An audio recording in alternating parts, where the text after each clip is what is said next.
Welcome to the Balanced Badass Podcast, the show for multitaskers determined to stay balanced and badass without losing their minds. Every week, we help you manage your overflowing calendar and household, making sure you still have time to breathe, laugh, and savor that much-needed glass of wine at the end of the day. Think of this podcast as your weekly dose of practical advice, humor, and tough love, just like catching up with a friend who really gets it. I'm Tara Kermiet, your personal growth coach, helping you handle how was your day without a meltdown. Now let's get into today's episode.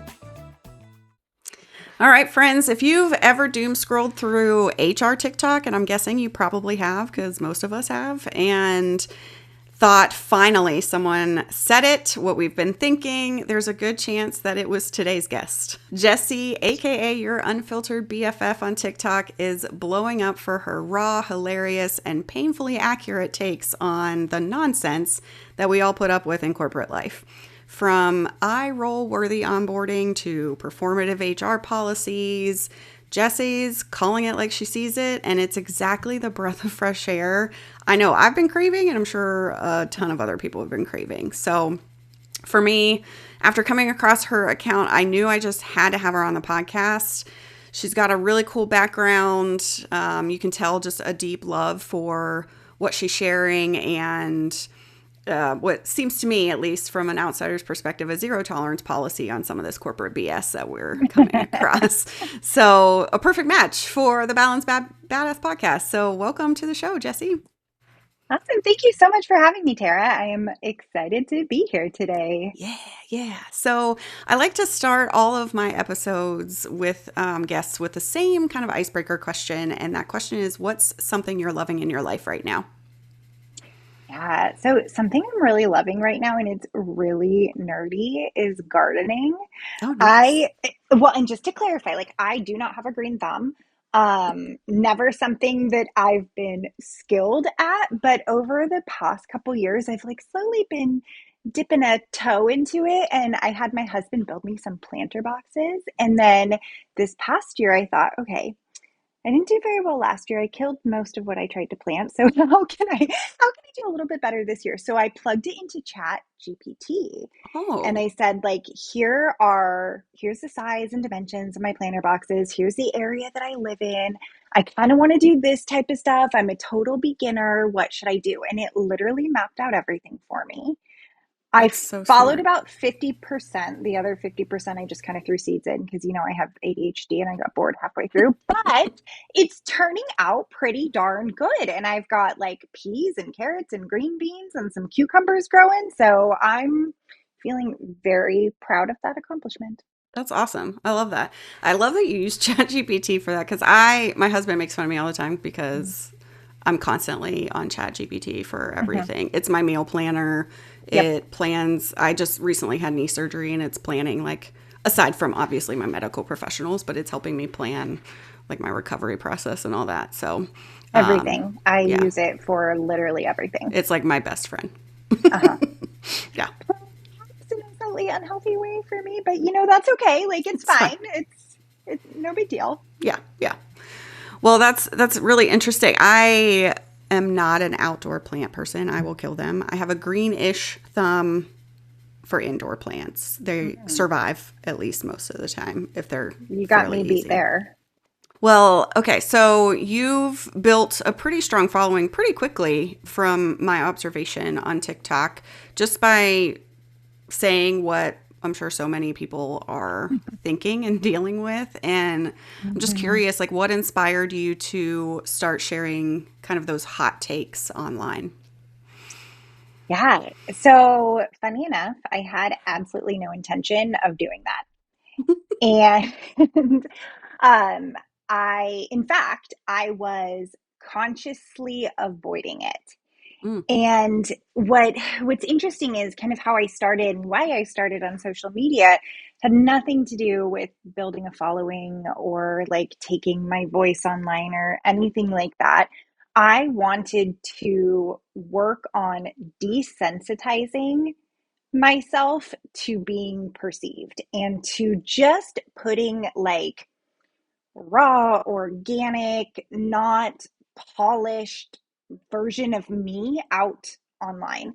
And I wanted to do that just for like my own personal development. So Mm-hmm. in the beginning, my intention was to really do content based around like the fact that I'm kind of in this weird in between zone. I'm 38, almost 39. I left my corporate job. I have a 6-year old, so I'm a little bit older than some parents. I'm just in this zone where I'm like, I don't identify with a lot of young people or like up and coming, but I also don't know that I identify with like 40 plus and 50 plus. And I don't identify with stay at home parents, but I also now am like staying at home. And so I don't identify with corporate. And so I wanted to start there.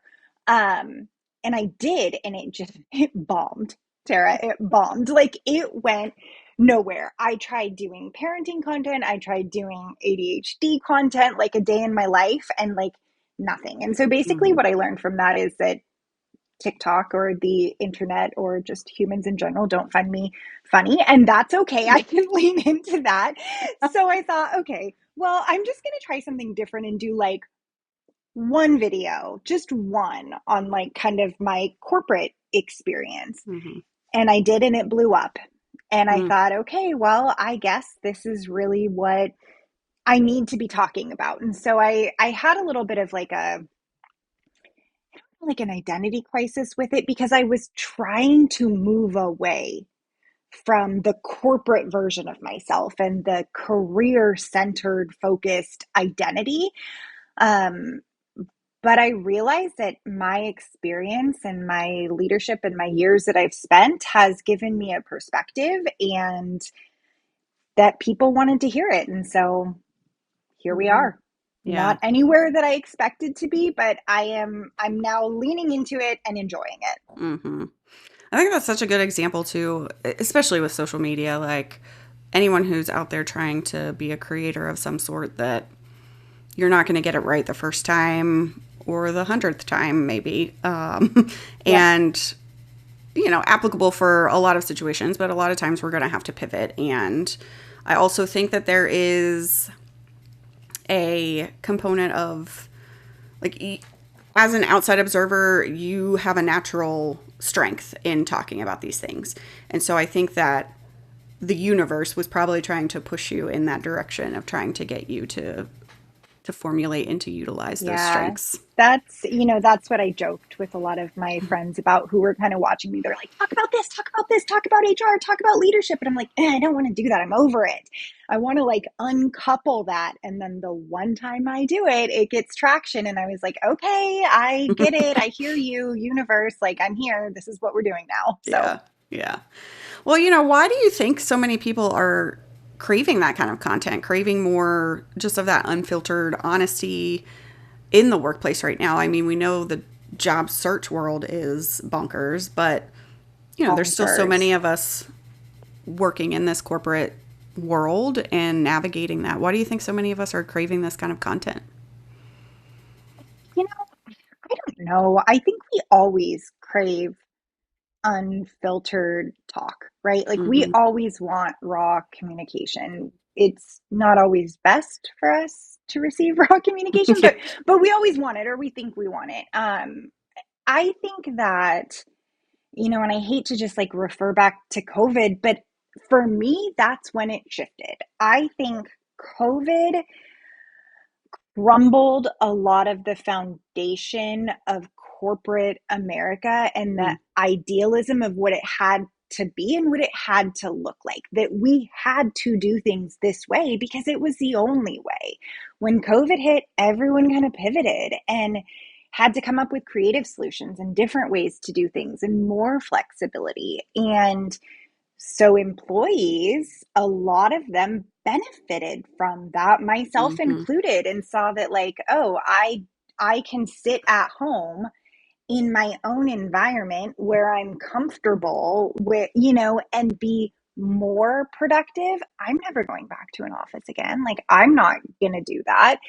And so people got used to a little bit more flexibility and then I think it backfired when companies started trying to just pretend like that never happened and reverse it, because people are smart, and the ones who are thriving in that environment are going to call out the bullshit, and they're going to say Right. like, what is my performance poor right now? Has my performance dipped? If not, why do I need to go back into the office? Am I not fulfilling the same requirements here?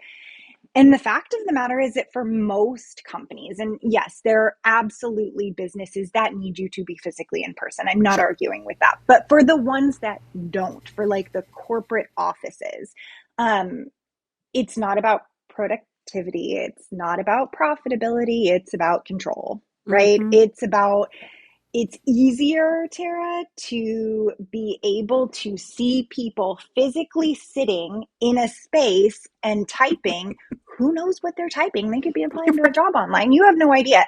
But I see them and I feel confident that they're doing something, versus when they're at home and I don't see them, they can be following all of the directives. They could be turning everything in. They could be crushing it, but I don't see them and I have anxiety. If I'm a immature leader, Mm-hmm. right?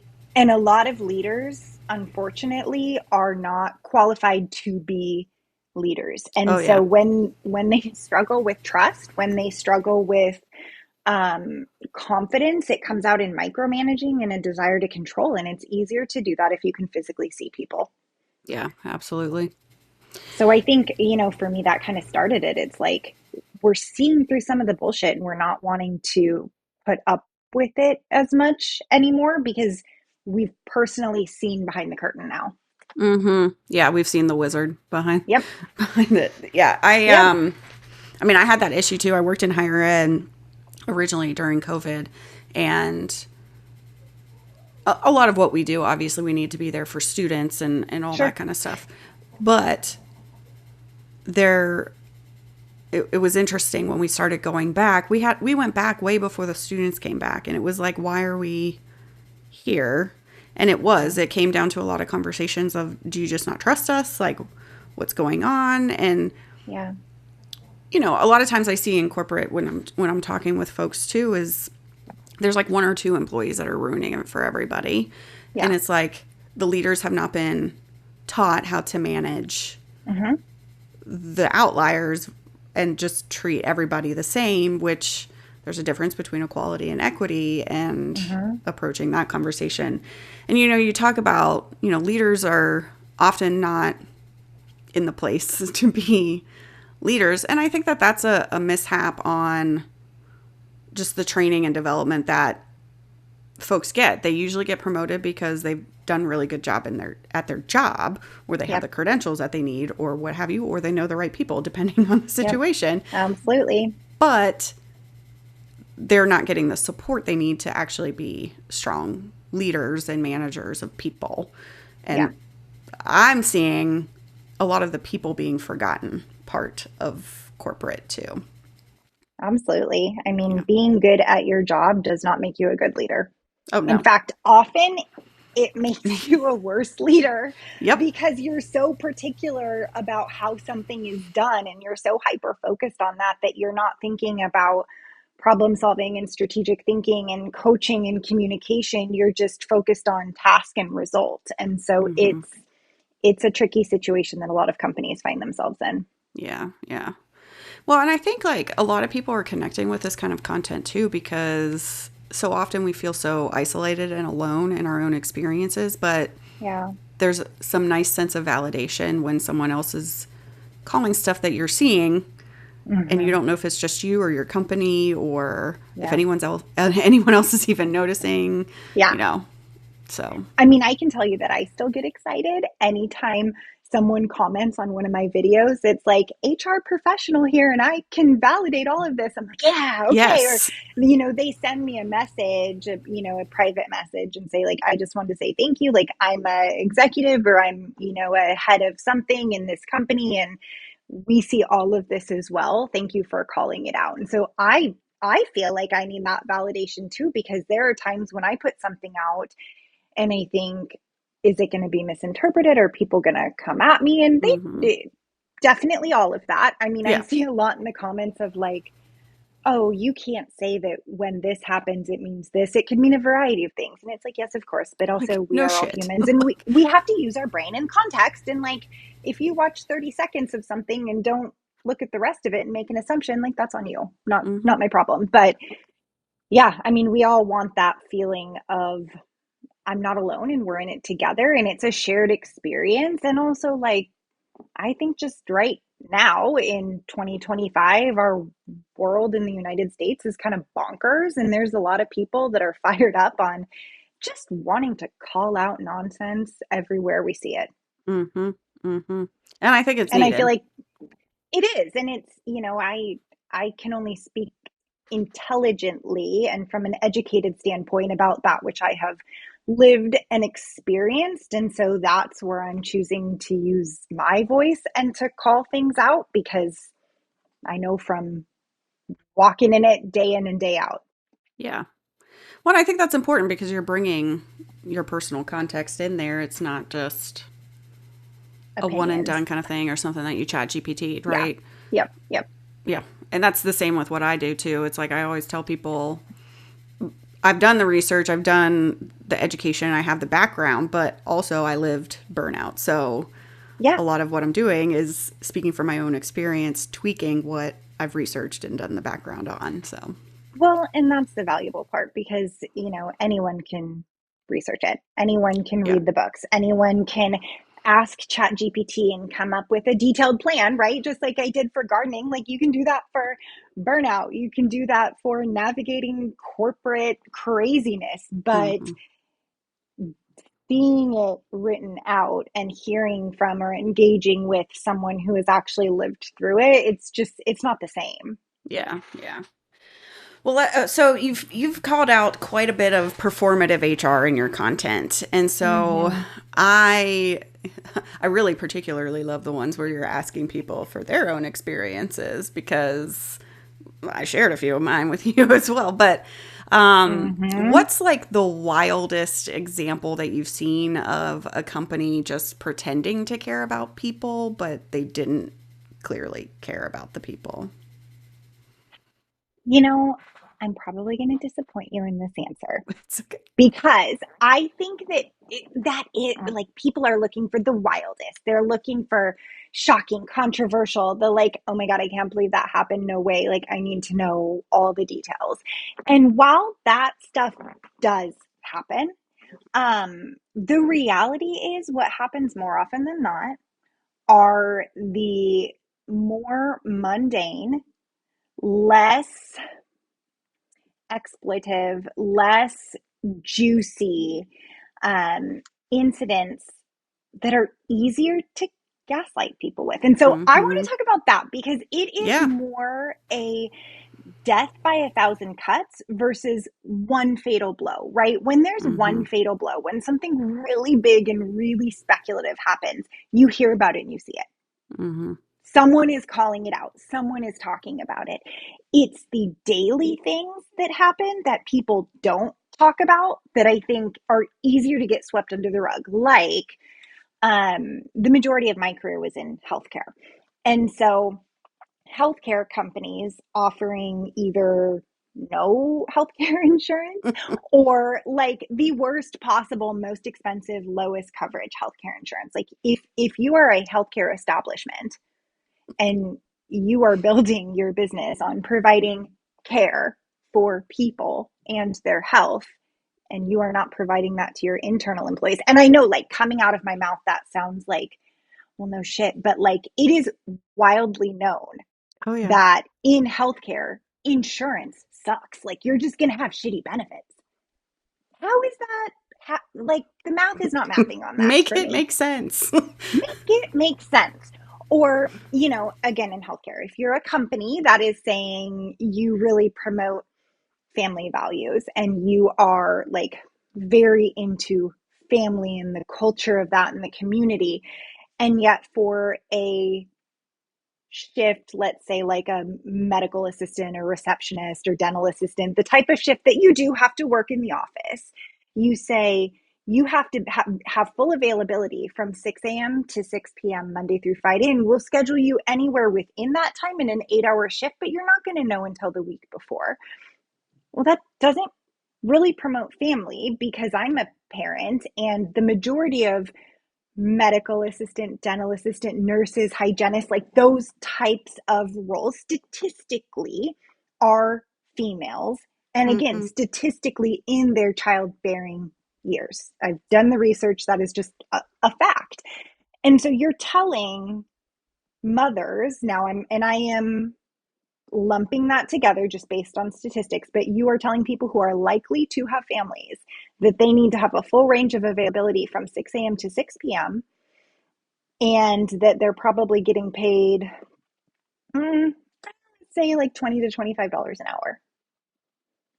That's hard. You're saying you can't, like, how do you plan? How do you Yeah. plan on childcare? How do you, even if you have a partner in this, or how do you navigate it with them with that degree of uncertainty and variability, Mm-hmm. when it would be not that difficult to create block schedules and shifts and hire for them, but that's harder for the company to manage, Right. right? They would rather have people who are there all the time and available all the time.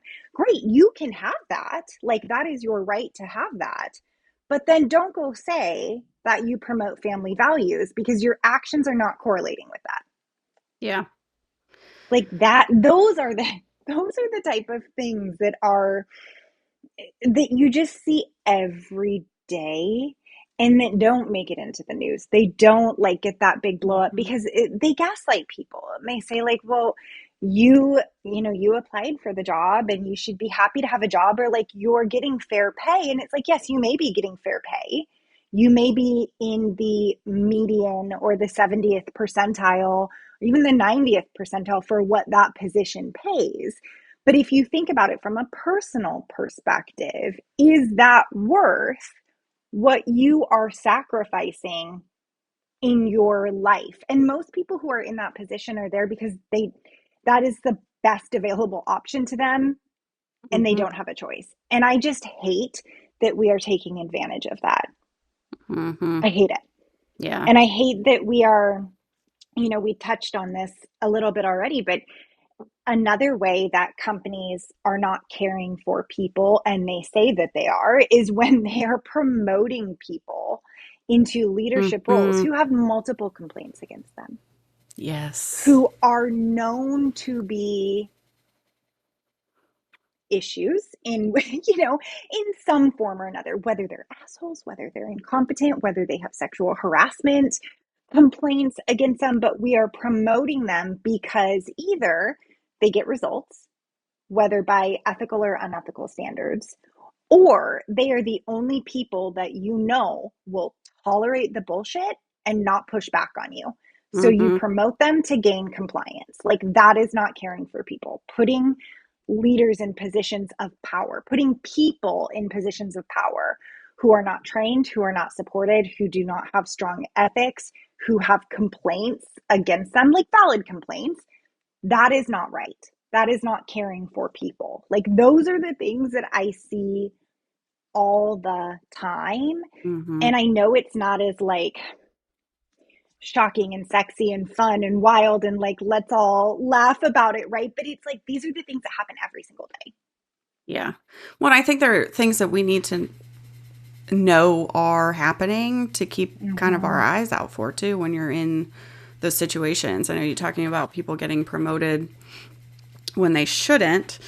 I Mm-hmm. in a previous role that I was in, I had a senior leader talk to me about another individual who was higher than me on the hierarchy, should not have been talking to me about this individual in the first place, Mm-hmm. but here we are. And literally telling me, like, he's not a good people manager. Like, he should not be doing this. And then within a month or two, inherited like 3 teams because of restructuring.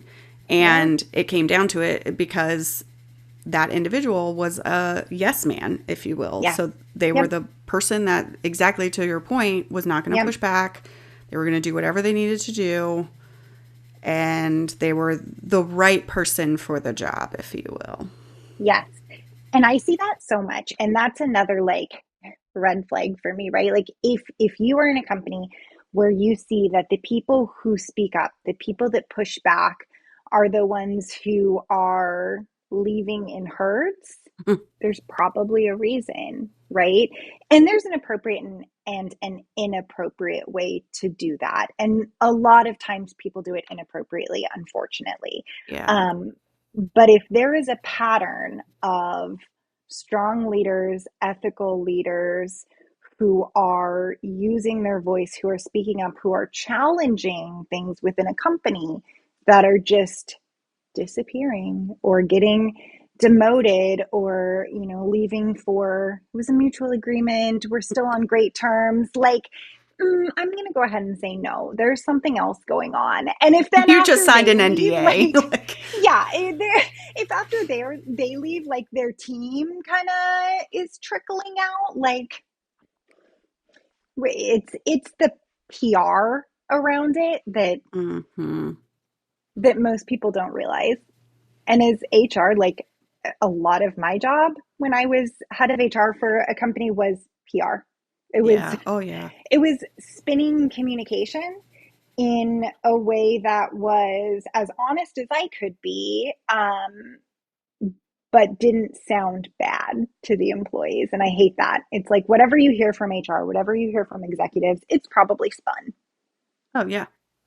like significantly. hmm They have spent time crafting that message.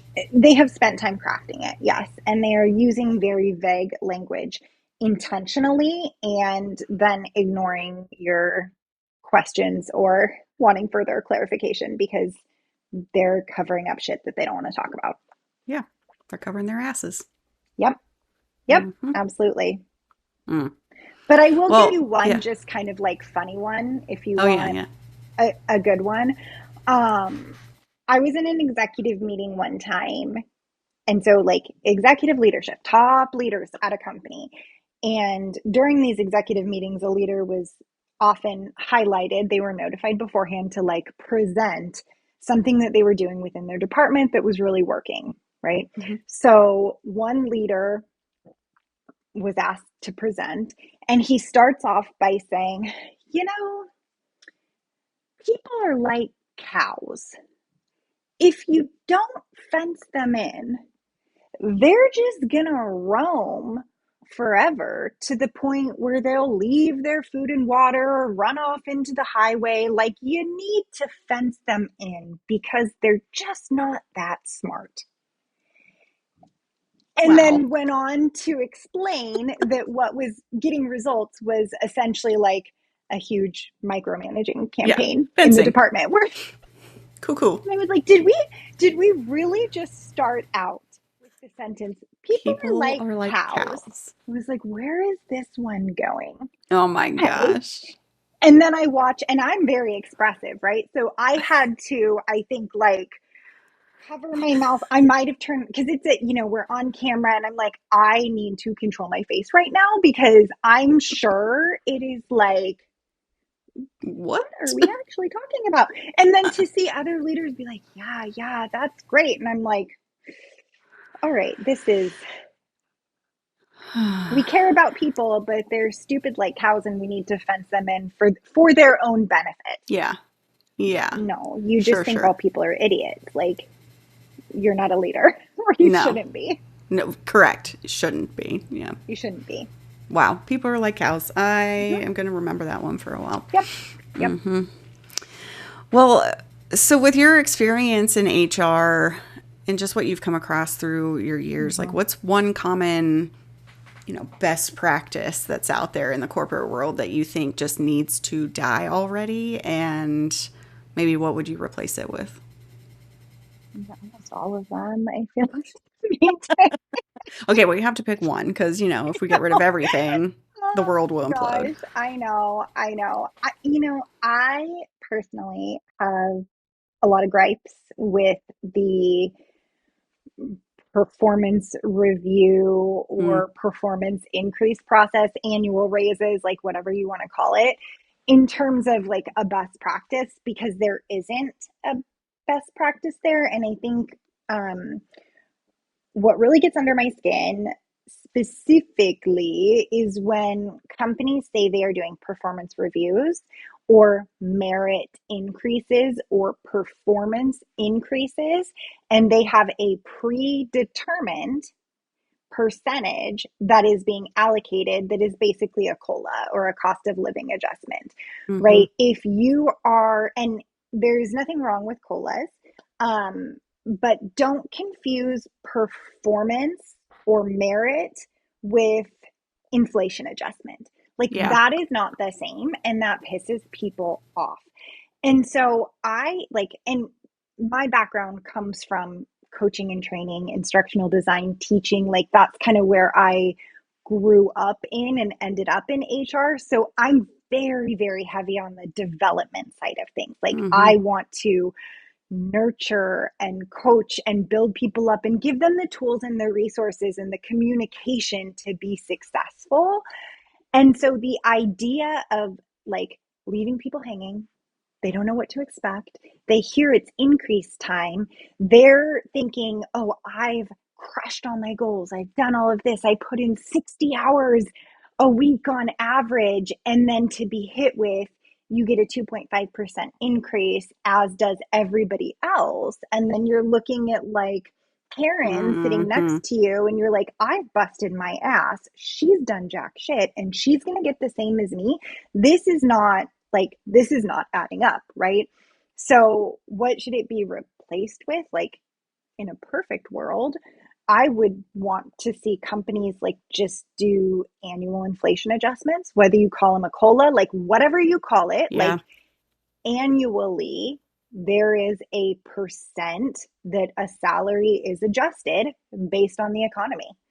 It's what Social Security does, right? Like it's what the government does. It's, and you know, when it's typically like in the 2 to 4%, it's not a lot, but more times than not, companies are increasing their prices for Mm-hmm. inflation. Like everything is going up. If you are asking someone to continue in the same role without adjusting their salary, they're essentially making less money year over year, right? Like we should be adjusting based on the economy. That's number one. And then performance, there should be a culture of performance.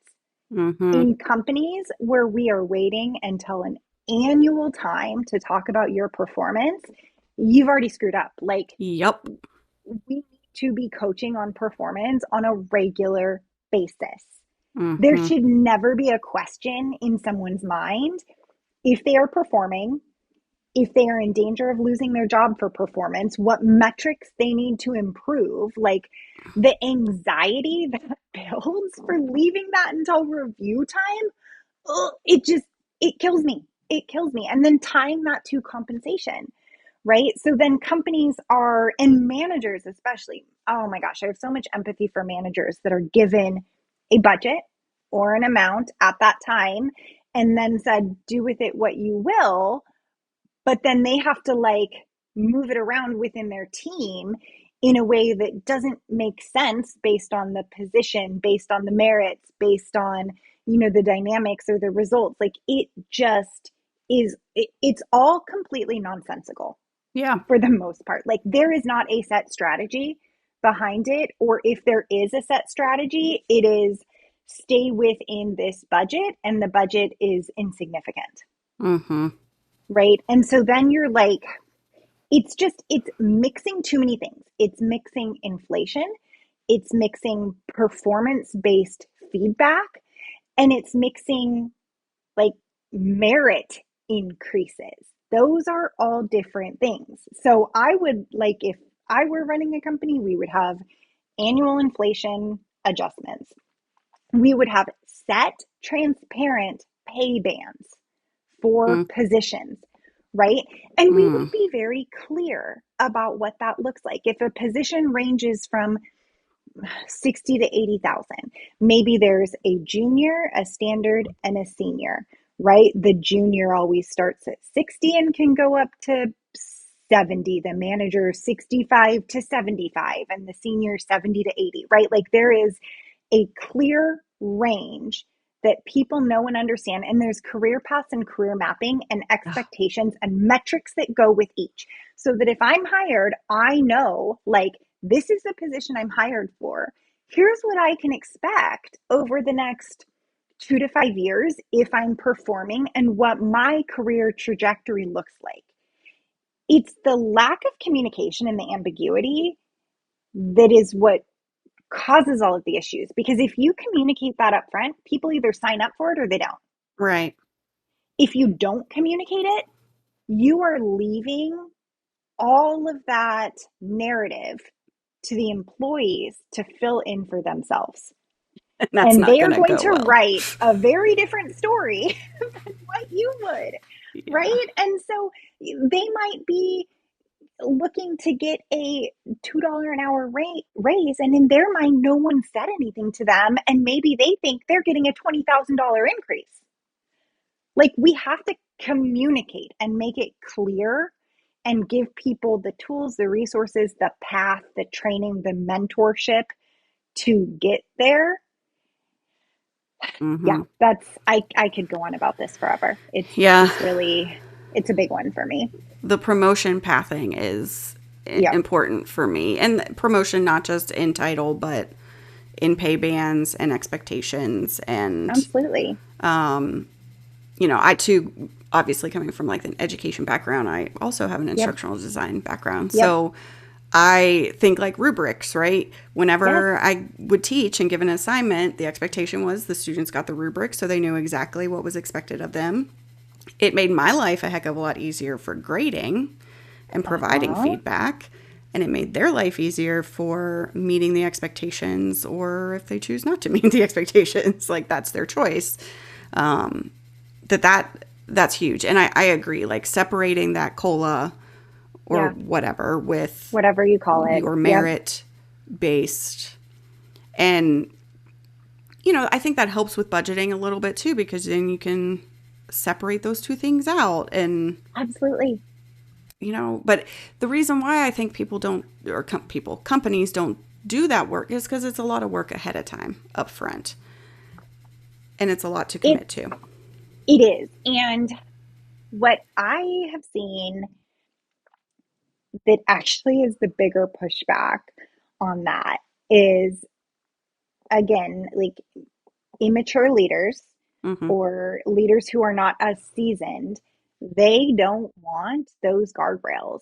They want to be able to have full autonomy to do whatever they want with their departments and with their budget and with their people. And so I've seen companies where, one department or one division is run by one executive leader and they're all for it. And they're like, yeah, this totally makes sense. Let's do it. I'm on board.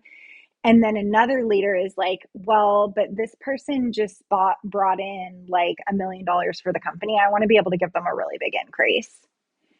Hmm. And they don't want to be able to follow that, right? And so I think there needs to be alignment among leaders first and foremost, because otherwise it will be completely sabotaged and undermined if you have a process like that put in place and you do the work, because it is a lot of work. I've done it, and the hours that it takes is like Yeah. astronomical.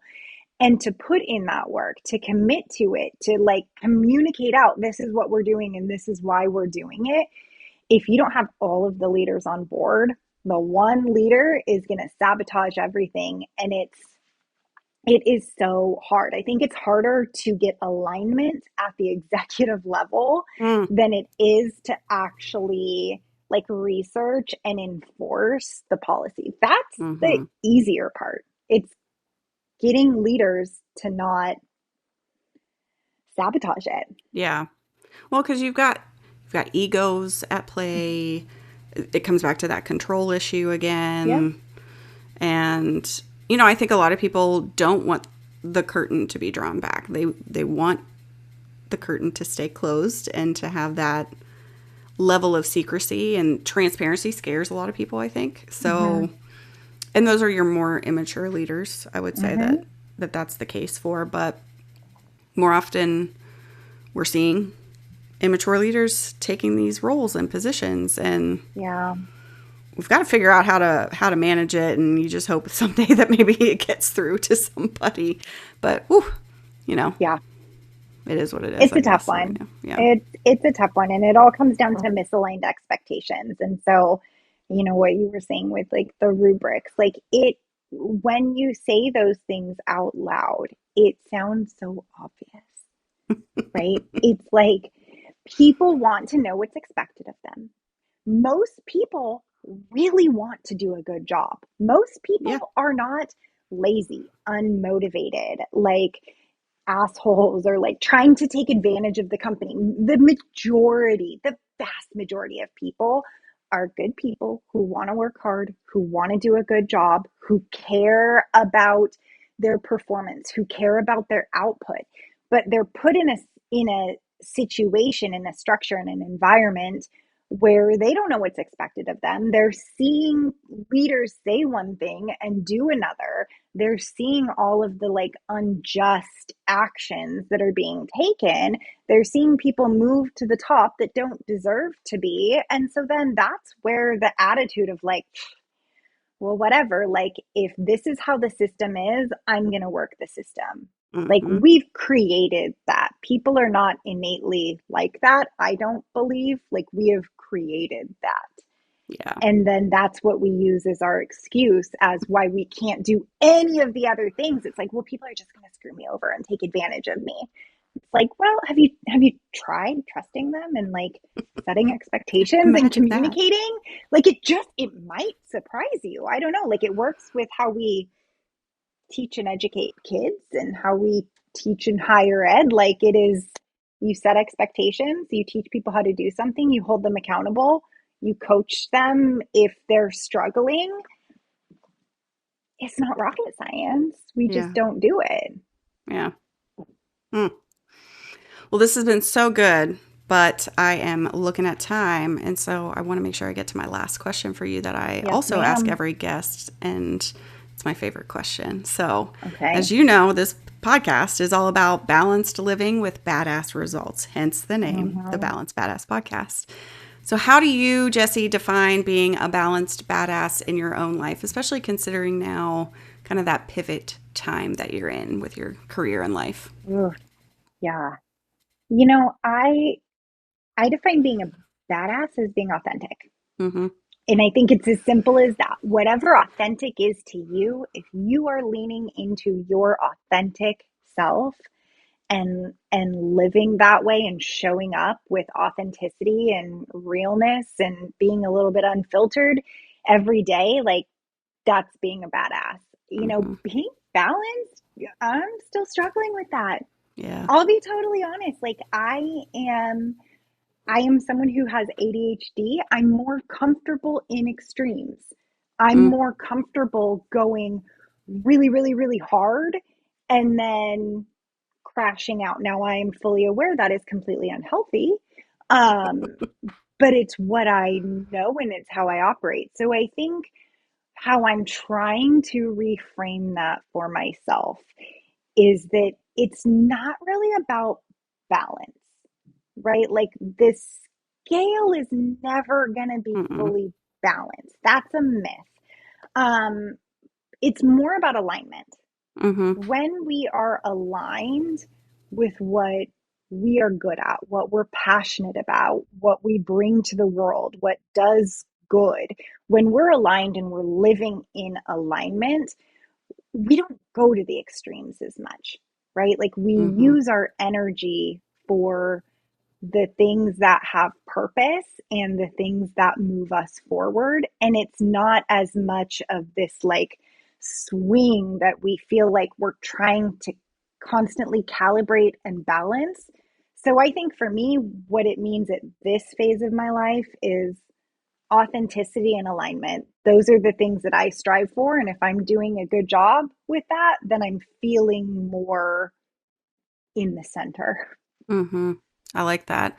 I'm sure if listeners have been listening, they've heard this several times, but I always say with balance, I always think of a gymnast on a balance beam and they're Mhm. wobbling and they have to shift their weight in different ways. And, Yeah. when you think about trying to get centered to get that balance, it's all about alignment with your body. It's about your head being in alignment with your neck and your stomach and your abs and all that stuff, and really trying to make sure that you think about the core of who you are. And as long as you're staying close to that, as close as you can, recognizing that different seasons of life are going to challenge that in different ways, for sure.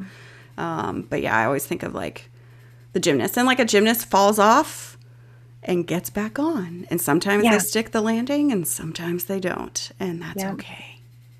Well, and I love what you said about the core, because it's the strength of the core that holds you in. And that's where the authenticity comes from, right? Like if you are living in your authentic path, your core is going to be stronger. When you're constantly being pulled out of alignment, or you're operating kind of based on who you think you need to be or who others want you to be and not yourself, your core is more wobbly and it's easier to get pulled off balance. So I think that's a great analogy.